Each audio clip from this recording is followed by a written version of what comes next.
ದೇವರ ನಾಮಕ್ಕೆ ಮಹಿಮೆ ಉಂಟಾಗಲಿ, ದೇವರ ನಾಮಕ್ಕೆ ಸ್ತೋತ್ರ ಉಂಟಾಗಲಿ. ನನ್ನ ಒಡೆಯನು ರಕ್ಷಕನು ವಿಮೋಚಕನ ಅತಿ ಬೇಗನೆ ಬರಲಿರುವ ಮೊದಲಿಂಗನಾದಂಥ ಯೇಸು ನಾಮದಲ್ಲೆಲ್ಲ ನೊಂದಿಸ್ತಾ ಇದ್ದೇನೆ. ದೇವರು ನಮ್ಮನ್ನು ಆಶೀರ್ವಾದ ಮಾಡಲಿ. ಸಮುದ್ರ ಬಲಗೈನ ಮೇಲೆ ಕಿತ್ತೋಣಿ ವಾಕ್ಯವನ್ನು ಅರಿಕೆ ಮಾಡೋಣ. ಯೆಹೋವನು ಒಳ್ಳೆಯವನು, ಆತನ ಕೃಪೆಯು ಶಾಶ್ವತವಾಗಿರುವುದು. ಯೆಹೋವನು ಒಳ್ಳೆಯವನು, ಆತನ ಕೃಪೆಯು ಶಾಶ್ವತವಾಗಿರುವುದು. ಯೆಹೋವನು ಒಳ್ಳೆಯವನು, ಆತನ ಕೃಪೆಯು ಶಾಶ್ವತವಾಗಿರುವುದು. ಆಮೇನ್, ಆಮೇನ್, ಆಮೇನ್. ಹಲ್ಲೆಲೂಯಾ.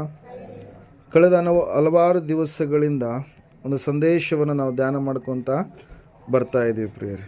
ಆ ಸಂದೇಶ ದೇವರ ಮಕ್ಕಳಲ್ಲಿ ಇರಬೇಕಾದಂಥ ಪ್ರಮುಖವಾದಂಥ ಲಕ್ಷಣಗಳು ಏನೇನು ಇರಬೇಕು ಎಂಬುದಾಗಿ. ಮೊದಲನೇದಾಗಿ, ಅವರು ಕೂತುಕೊಳ್ಳುವ ಸ್ವಭಾವ ಉಳ್ಳವರಾಗಿರಬೇಕು, ಕಲಿತುಕೊಳ್ಳುವ ಸ್ವಭಾವ ಉಳ್ಳವರಾಗಿರಬೇಕು, ಕಾಯುವ ಸ್ವಭಾವ ಉಳ್ಳವರಾಗಿರಬೇಕು, ಪ್ರಾರ್ಥಿಸುವಂಥ ಮಕ್ಕಳಾಗಿರಬೇಕು, ಬೆಳಕಿನಲ್ಲಿ ನಡೆಯುವಂಥ ಮಕ್ಕಳಾಗಿರಬೇಕು ಎನ್ನುವಂಥ ಇನ್ನೂ ಅನೇಕ ಅಂಶಗಳನ್ನು ಸುಮಾರು ಒಂದು 2.5-3 ತಿಂಗಳುಗಳಿಂದ ನಾವು ಕೇಳ್ತಾ ಬರ್ತಾ ಇದ್ದೀವಿ. ಒಂದೇ ಅಂಶ ಏನ್ರಿ?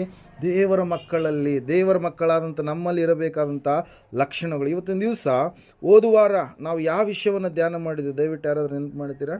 ಓದುವಾರ ಅಮ್ಮ, ಬೆಳಕಿನಲ್ಲಿ ನಾವು ನಡೆಯಬೇಕು. ಕತ್ತಲೆ ಎಷ್ಟು ಮಾತ್ರ ನಮ್ಮಲ್ಲಿ ಇರಬಾರ್ದು. ನಾನೇ ಲೋಕಕ್ಕೆ ಬೆಳಕಾಗಿದ್ದೇನೆ, ನನ್ನನ್ನು ನಂಬುವವನು ಕತ್ತಲೆಯಲ್ಲಿ ಜೀವಿಸದೆ ಜೀವಕರವಾದಂಥ ಬೆಳಕಿನಲ್ಲಿ ನಡೆಯುವನು. ಕತ್ತಲೆಗೆ ಸಂಬಂಧಪಟ್ಟಂಥ ಕಾರ್ಯಗಳನ್ನು ಮಾಡಲೇಬಾರದೆಂಬುದಾಗಿ ದೇವರ ಮಕ್ಕಳಾದಂಥ ನಮಗೆ ದೇವರು ಕೊಟ್ಟಿರ್ತಕ್ಕಂಥ ಒಂದು ಬಲವಾಗಿರ್ತಕ್ಕಂಥ ಆಜ್ಞೆಯಾಗಿದೆ ಪ್ರಿಯರೇ. ನಾವು ನೋಡ್ತಾ ಇದ್ದೇವೆ, ಕತ್ತಲೆಯನ್ನು ಇಷ್ಟಪಡುವಂಥವ್ರು ಯಾರ್ರೀ?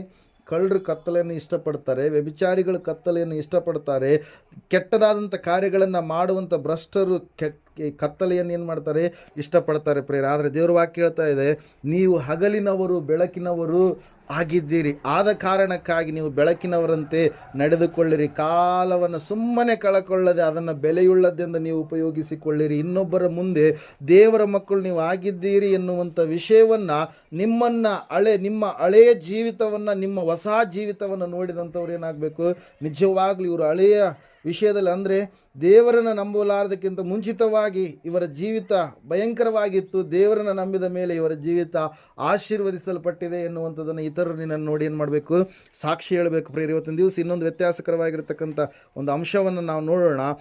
ದೇವರ ಮಕ್ಕಳಲ್ಲಿ ಇರತಕ್ಕಂಥ ಇನ್ನೊಂದು ಲಕ್ಷಣ ಏನಂತಂದರೆ, ದೇವರ ಮಕ್ಕಳು ಸುಳ್ಳನ್ನು ಹೇಳಬಾರದು. ಇವತ್ತಿನ ದಿವಸ ಪ್ರಪಂಚದಲ್ಲಿ ನಾವು ನೋಡ್ತಾ ಇದ್ದೇವೆ, ಮೊಬೈಲ್ ಬಂದಾಗಿಂದ ಮನುಷ್ಯರು ಎಷ್ಟು ಸುಳ್ಳು ಹೇಳ್ತಾರಂತಂದರೆ, ಎಲ್ಲೇ ಇರ್ತಾರೆ ಎಲ್ಲೋ ಇದೀವಿ ಅಂತೇಳಿ ಹೇಳ್ತಾರೆ. ಹಲ್ಲೆಲೂಯಾ. ಇಲ್ಲೇ ಎಲ್ಲಿಗೋ ಹೋಗಿರ್ತಾರೆ, ಎಲ್ಲೆಲ್ಲಿಗೋ ಹೋಗಿದ್ದೀವಿ ಅಂತೇಳಿ ಹೇಳ್ತಾರೆ ಪ್ರಿಯರೇ. ಹಲ್ಲೆಲೂಯಾ. ದೇವರ ವಾಕ್ಯ ಹೇಳ್ತದೆ, ಸತ್ಯವೇದ ಹೇಳ್ತಾ ಇದೆ, 10 ಆಜ್ಞೆಗಳಲ್ಲಿ ಒಂದು ಆಜ್ಞೆ ಸುಳ್ಳು ಸಾಕ್ಷಿ ಹೇಳಬಾರದು, ಮತ್ತೊಬ್ಬನ ಮೇಲೆ ಸುಳ್ಳನ್ನು ಹೇಳಬಾರದು. ನಿಮ್ಮ ಬಾಯಿ ಅದು ದೇವರು ಕೊಟ್ಟಿರ್ತಕ್ಕಂಥದ್ದು, ಅದರ ಮೂಲಕವಾಗಿ ಸತ್ಯವನ್ನೇ ನುಡಿಯಬೇಕು. ಸತ್ಯವನ್ನು ನುಡಿದಾಗ ಒಂದು ವೇಳೆ ನಿನಗೆ ಕಹಿಯಾದಂಥ ಅನುಭವಗಳು ಬಂದರೂ ಕೂಡ ಆ ಸತ್ಯ ನೀನು ನುಡಿಯುವ ಕಾರಣಕ್ಕಾಗಿ ಮುಂದೆ ನಿನ್ನ ಜೀವಿತ ಏನಾಗುತ್ತೆ? ಆಶೀರ್ವದಿಸಲ್ಪಡುತ್ತೆ. ಒಂದು ಸುಳ್ಳು ಹೇಳುವುದಕ್ಕಾಗಿ ಮತ್ತೊಂದು ಸುಳ್ಳು ಹೇಳಬೇಕು, ಮತ್ತೊಂದು ಸುಳ್ಳು ಹೇಳೋದಕ್ಕಾಗಿ 100 ಸುಳ್ಳು ಹೇಳಬೇಕು. 100 ಸುಳ್ಳು ಹೇಳೋ ಸಲುವಾಗಿ 1000 ಕೋಟಿ ಸುಳ್ಳುಗಳಾದರೂ ಏನಾಗುತ್ತೆ ರೀ? ಹೇಳಲೇಬೇಕು. ಹೇಳಿಲ್ಲ ಅಂತಂದರೆ ನಡೆಯೋದಿಲ್ಲ. ಯಾಕಂದರೆ ಸುಳ್ಳಿರುವಂಥದ್ದು ಯಾರಿಗೆ ಸಂಬಂಧಪಟ್ಟಿರುವಂಥದ್ದು? ಸೈತಾನನಿಗೆ ಸಂಬಂಧಪಟ್ಟಿರುವಂಥದ್ದು. ಅದರ ಸಲುವಾಗಿ ಯೇಸಪ್ಪ ಹೇಳ್ತಾ ಇದ್ದಾನೆ, ನಾನೇ ಮಾರ್ಗವು, ನಾನೇ ಸತ್ಯವು, ನಾನೇ ಜೀವವಾಗಿದ್ದೇನೆ. ಯೇಸುವಿನಲ್ಲಿ ಸುಳ್ಳಿಲ್ಲ.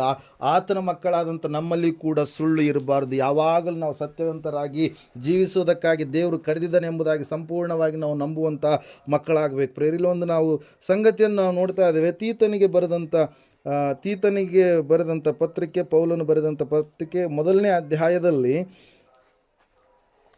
12ನೇ ವಚನದಲ್ಲಿ ನಾವು ಈ ರೀತಿಯಾಗಿ ಓದ್ಕೊಳ್ತಾ ಇದ್ದೇವೆ, ಕ್ರೇತದವರು ಯಾವಾಗಲೂ ಸುಳ್ಳುಗಾರರು, ದುಷ್ಟ ಮೃಗಗಳು, ಸೋಮಾರಿಗಳಾದ ಹೊಟ್ಟೆಬಾಕರು ಆಗಿದ್ದಾರೆಂದು ಅವರಲ್ಲಿಯೇ ಹುಟ್ಟಿದ ಒಬ್ಬ ಪ್ರವಾದಿಯು ಹೇಳಿದನು. ಈ ಸಾಕ್ಷಿಯು ನಿಜವೇ. ಹಲ್ಲೆಲೂಯಾ. ನಾವು ನೋಡ್ತಾ ಇದ್ದೇವೆ ಏನುದಾಗಿ ಅಂತಂದರೆ, ನೀವು ಸುಳ್ಳನ್ನು ಹೇಳಬಾರದು. ಇಲ್ಲಿ ಕ್ರೇತ ಎನ್ನುವಂಥ ಒಂದು ಸ್ಥಳ ಇದೆ, ಒಂದು ಊರಿದೆ. ಆ ಕ್ರೇತದಲ್ಲಿರ್ತಕ್ಕಂಥ ಜನರು ಊರಿಗೆ ಊರೇ ಸುಳ್ಳು ಹೇಳುವಂಥವ್ರು, ಬರೇ ಸುಳ್ಳಿನ ಪ್ರಪಂಚವನ್ನು ಕಟ್ಟಿಕೊಂಡಂಥವ್ರು, ಬಾಯಿ ಮೂಲಕವಾಗಿ ಸುಳ್ಳನ್ನೇ ಮಾತಾಡುವಂಥವ್ರು, ಸುಳ್ಳನ್ನೇ ಅವಲಂಬಿಸಿ ಜೀವಿಸುವಂಥವ್ರು ಪ್ರಿಯರೇ. ಯಾಕೆ ದೇವರು ಸುಳ್ಳು ಹೇಳಬಾರ್ದು ಎಂಬುದಾಗಿ ನಮಗೆ ತಿಳಿಸ್ತಾ ಇದ್ದಾನಂತಂದರೆ, ಆ ಸುಳ್ಳಿನಿಂದ ನಮಗೆ ಆಶೀರ್ವಾದವಲ್ಲ, ಆ ಸುಳ್ಳಿನಿಂದ ನಮಗೇನು ಬರುತ್ತೆ ರೀ, ಶಾಪವೇ ಬರುತ್ತೆ ಪ್ರಿಯರೇ. ಒಂದು ಸಾರಿ ಪತ್ರಿಕೆಯಲ್ಲಿ ಪೌಲನು ಬರಿತಾನೆ ಏನಂತ ಹೇಳಂತಂದರೆ, ನೀವು ಸುಳ್ಳನ್ನು ಹೇಳಬಾರದು ಎಂಬುದಾಗಿ. ಹಲ್ಲೆಲೂಯಾ. ಆ ವಿಷಯ ಸಂಗತಿ ಒಂದ್ಸಾರಿ ಓದ್ತೀರಾ? 25ನೇ ವಚನ 4ನೇ ಅಧ್ಯಾಯ, ಎಫೆಸದವರಿಗೆ ಬರೆದ ಪತ್ರಿಕೆ 24ರಿಂದ ಹೋದ್ರೆ 23ನೇ ವಚನ ಓದ್ತೀರಮ್ಮ? ನೀವು ನಿಮ್ಮ ಆಂತರ್ಯದಲ್ಲಿ ಹೊಸಬರಾಗಿ ನೂತನ ಸ್ವಭಾವವನ್ನು ಧರಿಸಿಕೊಳ್ಳಿರಿ. ಆ ಸ್ವಭಾವವು ದೇವರ ಹೋಲಿಕೆಯ ಮೇರೆಗೆ ಸತ್ಯಾನುಗುಣವಾದ ನೀತಿಯುಳ್ಳದ್ದಾಗಿಯೂ ದೇವ ಭಯವುಳ್ಳದ್ದಾಗಿಯೂ ನಿರ್ಮಿಸಲ್ಪಟ್ಟಿದೆ. ಆದ ಕಾರಣ ಸುಳ್ಳಾಡುವುದನ್ನು ಬಿಟ್ಟು ಪ್ರತಿಯೊಬ್ಬನು ತನ್ನ ನೆರೆಯವನ ಸಂಗಡ ಸತ್ಯವನ್ನೇ ಆಡಲಿ, ಯಾಕಂದರೆ ನಾವು ಒಬ್ಬರಿಗೊಬ್ಬರು ಅಂಗಗಳಾಗಿದ್ದೇವಲ್ಲ. ಹಲ್ಲೆಲೂಯಾ.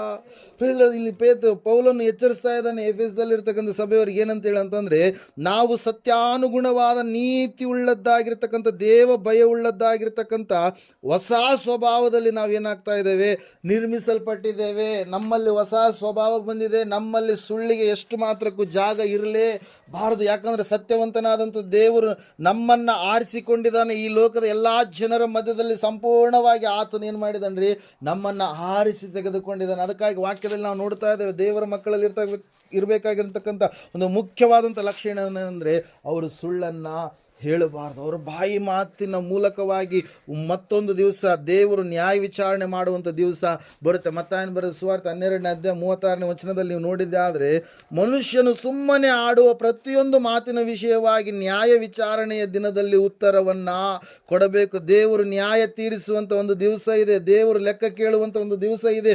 ಆ ದಿವಸದಲ್ಲಿ ನಿನ್ನ ಮಾತೆ ನಿನ್ನನ್ನು ನೀತಿವಂತನೆಂಬುದಾಗಿ, ನಿನ್ನ ಮಾತೆ ನಿನ್ನನ್ನು ಅಪರಾಧಿ ಎಂಬುದಾಗಿ ಏನು ಮಾಡುತ್ತೆ, ನಡೆಸುತ್ತೆ ಪ್ರಿಯರೇ. ಅದಕ್ಕಾಗಿ ನಾವು ದೇವರ ವಾಕ್ಯದಲ್ಲಿ ನಾವು ನೋಡ್ತಾ ಇದ್ದೇವೆ, ದೇವರು ಸಾಕ್ಷಿಗಳನ್ನಾಗಿ ಯಾವುದನ್ನು ಇಟ್ಟಿದ್ದಾರೆ, ಆಕಾಶವನ್ನು ಭೂಮಿಯನ್ನು ದೇವರು ನಮಗೆ ಸಾಕ್ಷಿಯನ್ನಾಗಿ ಇಟ್ಟಿದ್ದಾನೆ ಪ್ರಿಯರೇ. ಹಲ್ಲೆಲೂಯಾ.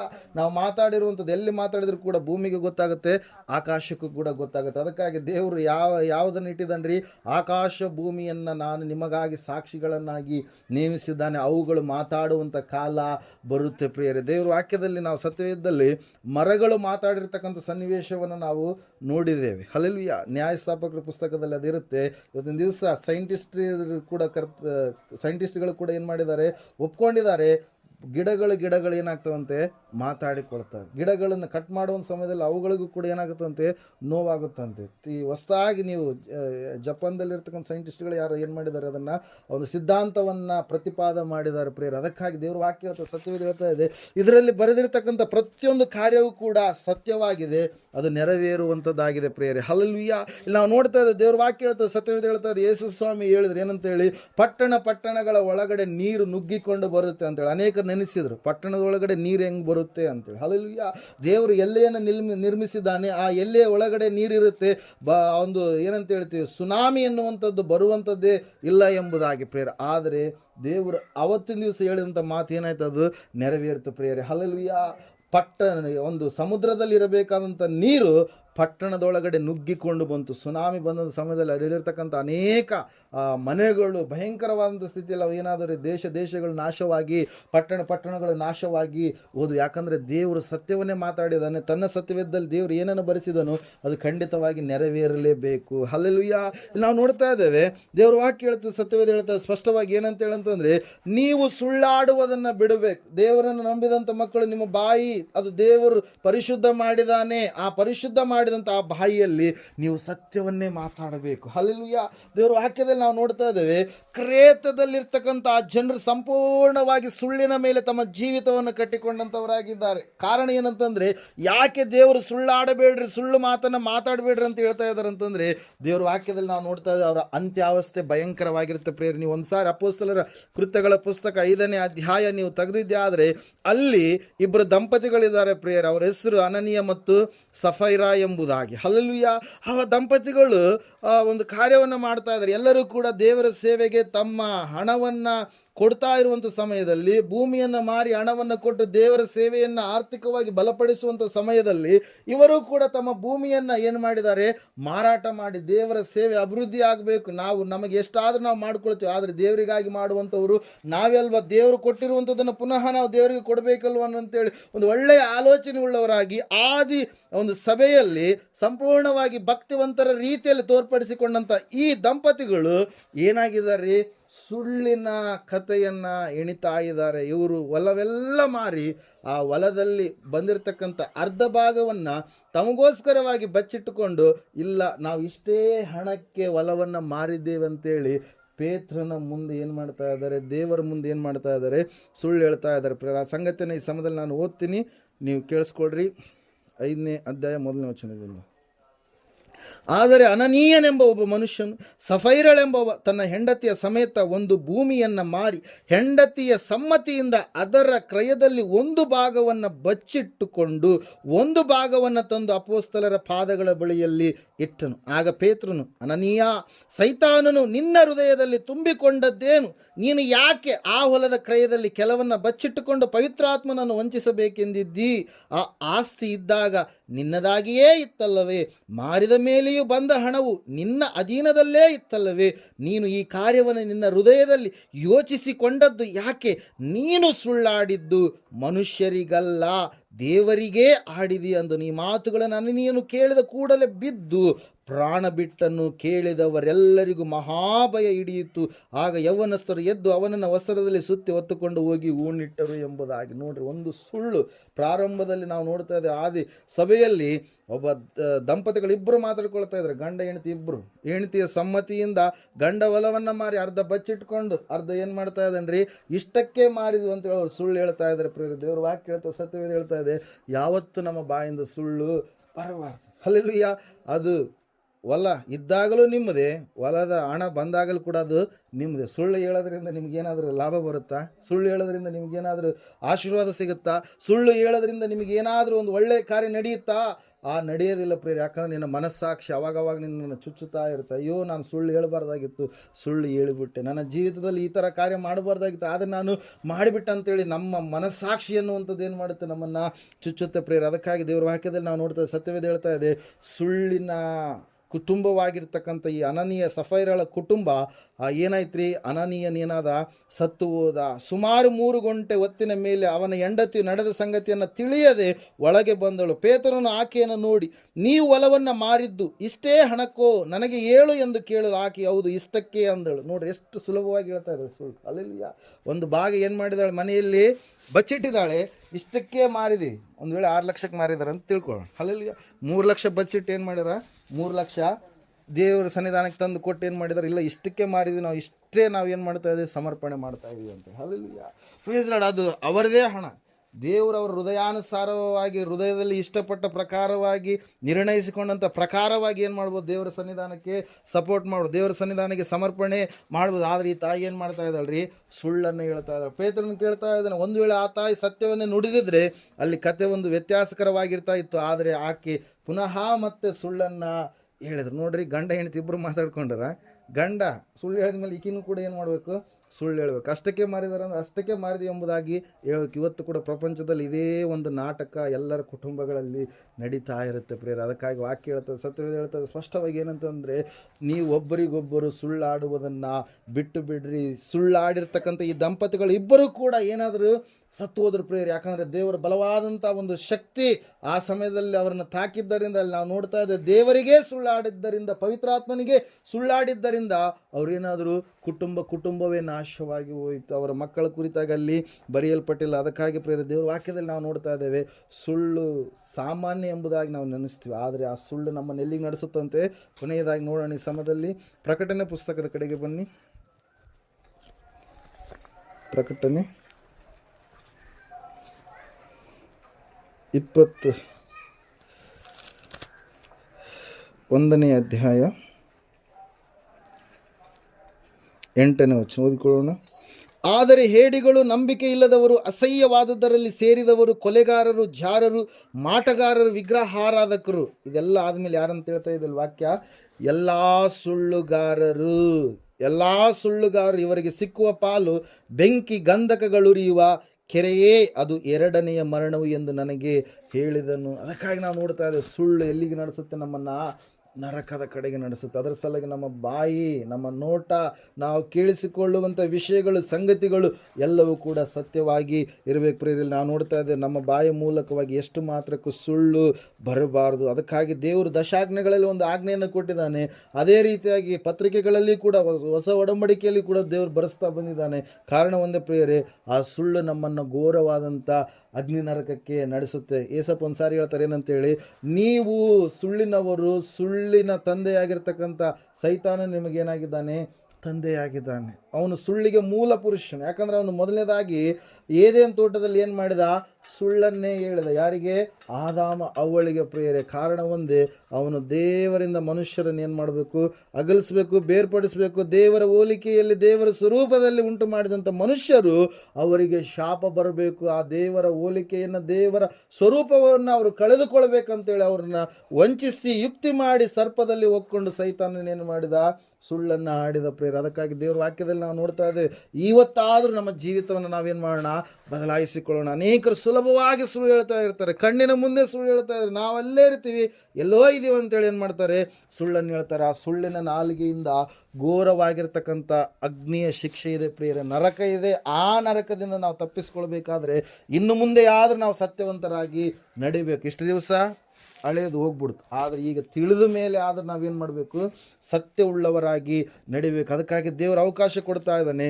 ದೇವರ ಮಕ್ಕಳಾದಂಥ ನಮ್ಮಲ್ಲಿ ಸತ್ಯ ಇರಬೇಕು ಹೊರತಾಗಿ ಸುಳ್ಳಿಗೆ ಎಷ್ಟು ಮಾತ್ರಕ್ಕೂ ಜಾಗ ಇರಬಾರ್ದು. ದಶಾಜ್ಞೆಗಳಲ್ಲಿ ಒಂದು ಆಜ್ಞೆ ಏನ್ರಿ? ನಿಮ್ಮ ನೆರೆಯವರ ಮೇಲೆ ಸುಳ್ಳು ಸಾಕ್ಷಿಯನ್ನು, ಮತ್ತೊಬ್ಬನ ಮೇಲೆ ಸುಳ್ಳು ಸಾಕ್ಷಿಯನ್ನು ಹೇಳಬಾರ್ದು. ಬಾಯ ಮೂಲಕವಾಗಿ ನಾವು ಸುಳ್ಳನ್ನು ಮಾತಾಡಬಾರ್ದು. ಯಾಕಂದರೆ ಒಂದು ದಿವಸ ನಾವು ದೇವರಿಗೆ ಲೆಕ್ಕ ಒಪ್ಪಿಸಬೇಕು. ಹಲ್ಲೆಲೂಯಾ.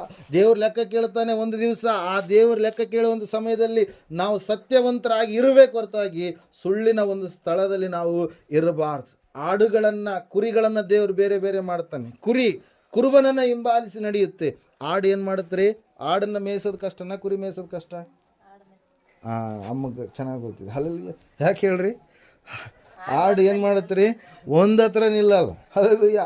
ಲೋಕಸ್ಥರು ಕೂಡ ಹಂಗೆ, ಅವ್ರು ಒಂದತ್ರ ಸ್ಥಿರವಾಗಿ ನಿಲ್ಲಲ್ಲ. ಹಲ್ಲೆಲೂಯಾ. ಅದ್ರ ಸಲುವಾಗಿ ದೇವರು ಲೋಕಸ್ಥರನ್ನ ಆಡುಗಳಿಗೆ, ತನ್ನನ್ನು ನಂಬಿದಂಥ ಮಕ್ಕಳನ್ನು ಕುರಿಗಳಿಗೆ ಏನು ಮಾಡಿದ್ದಾನೆ? ಹೋಲಿಸಿದ್ದಾನೆ. ಪ್ರಿಯರೇ, ಕುರುಬನನ್ನು ಹಿಂಬಾಲಿಸಿ ಹೋಗುವಂಥದ್ದು ಯಾವುದ್ರಿ? ಕುರಿ. ಸೌಮ್ಯ ಸ್ವಭಾವ ಉಳ್ಳಂಥದ್ದು ಯಾವುದ್ರಿ? ಕುರಿ. ಕುರುಬನ ಎಲ್ಲಿಗೆ ನಡೆಸ್ತಾನೆ ಅಲ್ಲಿಗೆ ಹೋಗುವಂಥದ್ದು ಯಾವುದ್ರಿ? ಕುರಿ. ಆದರೆ ಆಡಾದ್ರೆ ಏನು ಮಾಡುತ್ತೆ? ಅದೇನೋ ಒಂದು ಮಾತಿದೆ, ಆಡು ಮುಟ್ಟದ ಸೊಪ್ಪು ಇಲ್ಲ. ಅಂದರೆ ಎಲ್ಲ ಕಡೆ ಓಡಾಡ್ತಾ ಇರುತ್ತೆ. ಹಲ್ಲೆಲೂಯಾ. ಆದರೆ ಕುರುಬನ ಡೈರೆಕ್ಷನಲ್ಲಿ ಹೋಗುವಂಥದ್ದು ಯಾವುದಾಗಿದೆ? ಕುರಿಯಾಗಿದೆ ಪ್ರಿಯರೇ. ಅದರ ಸಲುವಾಗಿ ನಾವು ನೋಡ್ತಾ ಇದ್ದೇವೆ, ಸತ್ಯವೇದ ಹೇಳ್ತಾ ಇದೆ, ನಾವು ಇನ್ನು ಮುಂದೆ ಏನು ಮಾಡಬೇಕು? ಸತ್ಯವನ್ನೇ ಮಾತಾಡಬೇಕು. ಸತ್ಯವನ್ನು ಮಾತಾಡಿದರೆ ನಿನಗೆ ಸಿಗುವಂಥ ಗೌರವ ಇರುತ್ತಲ್ಲ, ಅದನ್ನು ನೀನು ಅನುಭವಿಸ್ತೀಯ. ಹಲ್ಲೆಲೂಯಾ.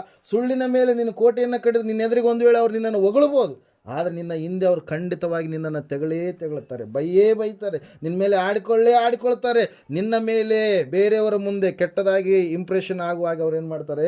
ಮಾತಾಡ್ತಾರೆ ಪ್ರಿಯರೇ. ಅದರ ಸಲುವಾಗಿ ಸುಳ್ಳು ಯಾಕೆ ಹೇಳಬಾರ್ದು ಅಂದರೆ, ಆ ಸುಳ್ಳು ನಮ್ಮನ್ನು ನರಕಕ್ಕೆ ನಡೆಸ್ತಾ ಇದೆ. ಆ ನರಕದಿಂದ ನಮ್ಮನ್ನು ತಪ್ಪಿಸುವುದಕ್ಕಾಗಿ ದೇವಕುಮಾರನಾಗಿ ಯೇಸು ಕ್ರಿಸ್ತನು ಈ ಲೋಕಕ್ಕೆ ಹೊರಟು ಬಂದಿದ್ದಾನೆ. ಅದಕ್ಕಾಗಿ ನಾವು ಸತ್ಯವನ್ನೇ ಮಾತಾಡುವಂಥ ಹಂಗಿನಲ್ಲಿದ್ದೇವೆ. ಸತ್ಯ ಯಾವಾಗಲೂ ಕೂಡ ಬೆಳಕಿಗೆ ಸಂಬಂಧಪಟ್ಟಿದ್ದು, ದೇವರಿಗೆ ಸಂಬಂಧಪಟ್ಟಿದ್ದು. ಯಾಕಂದರೆ ದೇವರು ಸತ್ಯವಾಗಿ ಇದ್ದಾನೆ. ಈ ಸಮಯದಲ್ಲಿ ನಾವೆಲ್ಲರೂ ನಿಂತ್ಕೊಳ್ಳೋಣ, ಪ್ರಾರ್ಥನೆ ಮಾಡೋಣ. ದೇವ್ರ ವಾಕ್ಯ ಹೇಳ್ತಾ ಇದೆ, ಸುಳ್ಳು ಮಾತನ್ನು ಹೇಳಿದಂಥ ದಂಪತಿಗಳು ಅನನೀಯ ಸಫೈರಳು, ಅವರಿಬ್ಬರು ಕೂಡ ತಮ್ಮ ಜೀವಿತವನ್ನು ಕಳೆದುಕೊಂಡ್ರು. ಯಾಕಂದರೆ ಅವರು ಮನುಷ್ಯರಿಗಲ್ಲ, ದೇವರಿಗೇ ಸುಳ್ಳನ್ನು ಆಡಿದ್ರು ಎಂಬುದಾಗಿ ವಾಕ್ಯ ಹೇಳ್ತಾ ಇದೆ ಪ್ರಿಯರೇ. ದೇವರನ್ನು ವಂಚಿಸುವುದಕ್ಕಾಗಿ ಸುಳ್ಳನ್ನು ಆಡಿದರು. ಆ ಹಣ ತಮ್ಮದೇ ಆಗಿತ್ತು, ಸತ್ಯವನ್ನು ಮಾತಾಡಬೇಕಾಗಿತ್ತು. ಆದರೆ ಅವರು ಸುಳ್ಳಿಗೆ ಆಸ್ಪದ ಕೊಟ್ಟ ಕಾರಣಕ್ಕಾಗಿ, ಸೈತಾನನಿಗೆ ಅವರು ಆಸ್ಪದ ಕೊಟ್ಟ ಕಾರಣಕ್ಕಾಗಿ ದೇವ್ರ ವಾಕ್ಯದಲ್ಲಿ ನಾವು ನೋಡ್ತಾ ಇದ್ದೇವೆ ಪ್ರಿಯರೇ, ಆ ಕುಟುಂಬ ನಾಶವಾಗಿ ಹೋಯಿತು. ಇವತ್ತಿನ ದಿವಸ ಈ ಪ್ರಪಂಚದಲ್ಲಿ ನಾವು ನೋಡ್ತಾ ಇದ್ದೇವೆ, ವಿಶ್ವದಲ್ಲಿ ನಾವು ನೋಡ್ತಾ ಇದ್ದೇವೆ, ಅನೇಕರು ಸುಳ್ಳನ್ನು ಅವಲಂಬಿಸಿ ನಡೀತಾ ಇದ್ದಾರೆ. ಅನೇಕರ ಒಂದು ಹೃದಯದಲ್ಲಿ ಸೈತಾನನು ತುಂಬಿಕೊಂಡು ವಂಚಿಸ್ತಾ ಇದ್ದಾನೆ. ಸಹೋದರಿ, ಒಂದು ವೇಳೆ ಸೈತಾನ ಕಪಿ ಮುಷ್ಟಿಯಲ್ಲಿ ನೀನಿದ್ದೀಯೇನೋ, ಇವತ್ತಾದರೂ ದೇವರು ನಿನಗೊಂದು ಅವಕಾಶವನ್ನು ಕೊಡ್ತಾ ಇದ್ದಾನೆ. ಸತ್ಯವನ್ನು ಮಾತಾಡುವುದಕ್ಕಾಗಿ, ಸತ್ಯದ ಪ್ರಕಾರವಾಗಿ ನಡೆಯುವುದಕ್ಕಾಗಿ, ಸತ್ಯದಲ್ಲಿಯೇ ಜೀವಿಸುವುದಕ್ಕಾಗಿ ನೀನು ಇರುವಂಥದ್ದೇ ಆದರೆ ದೇವರು ವಾಕ್ಯ ಹೇಳ್ತಾ ಇದೆ, ಆ ಸತ್ಯ ನಿನಗೆ ಸ್ವತಂತ್ರವನ್ನು ಕೊಡುತ್ತೆ ಎಂಬುದಾಗಿ. ಆ ಸತ್ಯ ಬೇರೆ ಯಾರೂ ಅಲ್ಲ, ಯೇಸು ಕ್ರಿಸ್ತನೇ ಆಗಿದ್ದಾನೆ ಎಂಬುದಾಗಿ. ಸಮಯದಲ್ಲಿ ಸಂಪೂರ್ಣ ನಮ್ಮ ಜೀವಿತವನ್ನು ಆತನಿಗೆ ಒಪ್ಪಿಸಿಕೊಳ್ಳೋಣ. ದೇವರು ವಾಕ್ಯ ಹೇಳ್ತಾ, ಸತ್ಯವೇದ ಹೇಳ್ತಾ ಇದೆ, ನನ್ನನ್ನು ನಂಬಿದಂಥ ಮಕ್ಕಳು ನನ್ನನ್ನು ಹಿಂಬಾಲಿಸಿ ಅವರು ನಡೀತಾರೆ, ನನ್ನ ಸ್ವರಕ್ಕೆ ಕಿವಿಗೊಟ್ಟು ಅವರೆಲ್ಲರೂ ನನ್ನ ಹಿಂದೆ ಬರ್ತಾರೆ ಎಂಬುದಾಗಿ. ನನ್ನ ಮಕ್ಕಳು ಎಂದಿಗೂ ಕೂಡ ಸುಳ್ಳಾಡುವುದಿಲ್ಲ, ನನ್ನ ಮಕ್ಕಳು ನೀತಿವಂತರು ಎಂಬುದಾಗಿ ದೇವರ ಸಾಕ್ಷಿಯನ್ನು ಕೊಡುವಂಥ ಆತನಾಗಿದ್ದಾನೆ. ಪ್ರೇರಣೆ ಸಮಯದಲ್ಲಿ ನಾವೆಲ್ಲರೂ ಪ್ರಾರ್ಥನೆಯಲ್ಲಿ ಏಕೀಭವಿಸೋಣ. ಮಹೋನ್ನತರು ಮಹಾಪರಿಶುದ್ಧನಾದ ಮಹಾದೇವ, ನಿಮಗೆ ಸ್ತೋತ್ರಗಳಪ್ಪ. ಹೌದು ಸ್ವಾಮಿ, ಸುಳ್ಳಾಡಬಾರದು ಎಂಬುದಾಗಿ ನೀನು ಹೇಳಿದೆಯಪ್ಪ. ಕಾರಣ ಆ ಸುಳ್ಳು ನಮ್ಮನ್ನು ಘೋರವಾದಂಥ ಅಗ್ನಿ ನರಕಕ್ಕೆ ನಡೆಸುವಂಥದ್ದು ಮಾತ್ರವಲ್ಲ, ಈ ಲೋಕದಲ್ಲಿರುವಾಗಲೂ ಕೂಡ ಅದು ನಮಗೆ ಅನೇಕ ರೀತಿಯಲ್ಲಿ ಅವಮಾನವನ್ನು, ಅನೇಕ ರೀತಿಯಲ್ಲಿ ಸಮಸ್ಯೆಯನ್ನು, ಅನೇಕ ರೀತಿಯಲ್ಲಿ ಭಯಂಕರವಾದಂಥ ಜಗಳ, ಕಾದಾಟ, ಒಡೆದಾಟಗಳನ್ನು ತರುವಂಥದ್ದಾಗಿದೆ ಎಂಬುದಾಗಿ ಸ್ವಾಮಿ ನಾವು ಲೋಕದಲ್ಲಿರುವ ಕಾರಣಕ್ಕಾಗಿ ಈ ಅಂಶಗಳನ್ನು ನಾವು ತಿಳಿದುಕೊಂಡಿದ್ದೇವಪ್ಪ. ಹೌದು ಸ್ವಾಮಿ ದೇವರೇ, ಸುಳ್ಳಾಡಬಾರದು ಎಂಬುದಾಗಿ ನೀನು ಹೇಳಿದೆಯಪ್ಪ. ನೀ ಮನಬಿಚ್ಚಿ ಮಾತನಾಡಿದಿ ಸ್ವಾಮಿ ದೇವರೇ. ಸಂಪೂರ್ಣವಾಗಿ ನಾವು ಸತ್ಯವಂತರಾಗಿ ಜೀವಿಸುವಂತೆ, ಸುಳ್ಳಿಗೆ ಅವಕಾಶ ಕೊಡಲಾರದ ಹಾಗೆ ದೇವರೇ, ಸೈತಾನನಿಗೆ ಅವಕಾಶ ಕೊಡಲಾರದ ಹಾಗೆ ನಮ್ಮ ಜೀವಿತವನ್ನು ನಾವು ಕಟ್ಟಿಕೊಳ್ಳುವ ಹಾಗೆ ನೀನು ಸಹಾಯ ಮಾಡಿ ನಡೆಸಪ್ಪ. ದೇವಾ ನಿನಗೆ ಸ್ತೋತ್ರ. ಕಾರ್ಯ ಮಾಡುವಾತನೇ ನಿನಗೆ ಸ್ತೋತ್ರಪ್ಪ. ಕರ್ತನೆ, ಇಲ್ಲಿ ಕೂಡಿ ಬಂದಿರತಕ್ಕಂಥ ಪ್ರತಿಯೊಬ್ಬ ಸಹೋದರ ಸಹೋದರಿ ನಿನ್ನ ಕರಗಳಲ್ಲಿ ಒಪ್ಪಿಸಿಕೊಡುತ್ತಾ, ಇವರ ಜೀವಿತ ಸತ್ಯಕ್ಕೆ ಆಧಾರ ಸ್ತಂಭವಾಗಿರುವಂಥ ನಿನ್ನಲ್ಲೇ ಕರ್ತನೆ ಇವರು ಜೀವಿಸಲಿಕ್ಕೆ ಆಗುವ ಹಾಗೆ, ಇವರ ಕಾಯ ವಾಚ ಮನಸ್ಸು ಪರಿಶುದ್ಧತೆ ಪವಿತ್ರತೆಯನ್ನು ಕಾಪಾಡಿಕೊಳ್ಳುವ ಹಾಗೆ ಬಾಯಿ ಶುದ್ಧೀಕರಣವಾಗಲಿ ಎಂಬುದಾಗಿ. ಸುಳ್ಳು ಸಂಪೂರ್ಣವಾಗಿ ಸಮಾಧಿಯಾಗಿ, ಸತ್ಯ ಸಂಪೂರ್ಣವಾಗಿ ಸ್ವಾಮಿ ಇವರ ಜೀವಿತದಲ್ಲಿ ದೊಡ್ಡದಂಥ ಬೆಳಕನ್ನು ಚೆಲ್ಲುವ ಹಾಗೆ ಅಭಿವೃದ್ಧಿಯ ಕಡೆಗೆ ನಡೆಸುವಂತೆ ನೀನೇ ಅತಿಶಯ ಆಶ್ಚರ್ಯಕಾರಿಗಳನ್ನು ಇವರು ಜೀವಿತದಲ್ಲಿ ಜರುಗಿಸುತ್ತಾ ಬರಬೇಕೆಂಬುದಾಗಿ ಯೇಸು ಕ್ರಿಸ್ತನ ನಾಮದಲ್ಲಿ. ಇವರು ಸುಳ್ಳಿಗೆ ಸಂಬಂಧಪಟ್ಟವರಲ್ಲ, ಸತ್ಯವಂತರೆಂಬುದಾಗಿ ಸ್ವಾಮಿ ಬೇರೆಯವರು ಕೂಡ ಇವರು ನೋಡಿ ಕರ್ತನೆ ಸಾಕ್ಷ್ಯನ ಕೊಡಲಿಕ್ಕೆ ಆಗುವಾಗ ಇವರ ಬದುಕು, ಇವರ ಜೀವನ, ಇವರ ಕರ್ತನೆ ಸ್ವಾಮಿ ಬಾಳುವೆ ಬದಲಾವಣೆಯಾಗುವಂಥ ಸಹಾಯ ಮಾಡಿ ನಡೆಸಬೇಕೆಂಬುದಾಗಿ ಅತಿ ಬೇಗನೆ ಬರಲಿರುವ ಯೇಸು ಕ್ರಿಸ್ತನ ನಾಮದಲ್ಲಿ ಪ್ರಾರ್ಥಿಸಿ ಬೇಡರ್ಪಿಸಿ ಹೊಂದಿದ್ದೇವೆ ಪರಮ ತಂದೆಯೇ, ಆಮೇನ್. ನಮ್ಮ ತಂದೆಯಾದ ದೇವರ ಶಾಶ್ವತವಾದ ಪ್ರೀತಿ, ಕುಮಾರನಾಗಿ ಬಂದಿರುವ ಯೇಸು ಕ್ರಿಸ್ತನ ಶಾಶ್ವತವಾದ ಕೃಪೆ, ಪರಿಶುದ್ಧ ಆತ್ಮದೇವರ ಶಾಶ್ವತವಾದ ಅನ್ಯತೆ ನಡೆಸುವಿಕೆ, ಅಲಂಕರಿಸಿ ಬಲಪಡಿಸುವಿಕೆ, ಕೂಡಿ ಬಂದಿರುವ ಇವರ ಸಂಘದಲ್ಲಿ, ಸಕಲ ಸದ್ಭಕ್ತರ ಸಂಘದಲ್ಲಿ, ಪ್ರಪಂಚದ ಎಲ್ಲ ಮನುಷ್ಯರ ಸಂಘದಲ್ಲಿ ಸದಾ ನೆಲೆಯಾಗಿರಲಿ ಸ್ವಾಮಿ, ಆಮೇನ್. ಯೇಸು ರಕ್ತಕ್ಕೆ ಜಯ, ಸಕಲ ಪಾಪಗಳಲ್ಲಯ. ಯೇಸು ರಕ್ತಕ್ಕೆ ಜಯ, ಸಕಲ ಪಾಪಗಳು ಲಯ. ಯೇಸು ಪ್ರಭು ರಕ್ತಕ್ಕೆ ಸಂಪೂರ್ಣ ವಿಜಯ, ಸಕಲ ಪಾಪಗಳಿಗೆ ಅನಂತ ಕಲ್ನಾಶನ. Hallelujah, hallelujah, hallelujah. ಸ್ತೋತ್ರಂ, ಸ್ತೋತ್ರಂ, ಸ್ತೋತ್ರ. ಆಮೇನ್, ಆಮೇನ್, ಆಮೇನ್. ಇಂಥ ಒಳ್ಳೆ ಸಮಯದೊಳು ಯೇಸುವೇ ನಿನ್